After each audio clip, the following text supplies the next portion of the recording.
नंदुरबार जिल्ह्यामधल्या शहादा नगरपालिका निवडणुकीमध्ये प्रभाग क्रमांक 10 मधील अपक्ष उमेदवार तुषार कुवर यांनी मतदारांना आकर्षित करण्यासाठी एक अनोखा प्रयोग केलाय। त्यांनी आपला निवडणूक वचननामा थेट 100 रुपयाच्या नॉन ज्युडिशियल स्टॅम्प पेपरवर लिहून घेतलाय आणि या वचननाम्यामध्ये त्यांनी 10 ते 15 वर्षांसाठी टिकणारे रस्ते, दररोज स्वच्छता, नियमित पाणी पुरवठा आणि सीसीटीव्ही सुरक्षा यासह 10 प्रमुख कामांची हमी दिली आहे। सगळेजण आश्वासना देतात, पण त्याच ठिकाणी मी हा स्टॅम्प लिहून दिला आहे।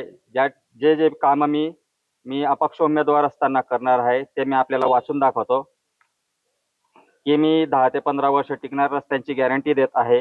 तसेच दररोज काटेकोरपणे स्वच्छतेची गॅरंटी देत आहे। नियमित आणि स्वच्छ पाणी पुरवठ्याची गॅरंटी देत आहे। अंडरग्राऊंड नाले गटारींचे व्यवस्थापन करण्याची गॅरंटी देत आहे। खुल्या जागांचे सुशोभीकरण आणि तसेच त्यांचे काही 15-15 दिवसांमध्ये स्वच्छतेची गॅरंटी देत आहे। तसेच जागोजागी जे अंधार असायला नको त्या ठिकाणी सोलर पथदिवे बसवण्याची गॅरंटी देत आहे। एबीपी माझा, उघडा डोळे बघा नीट।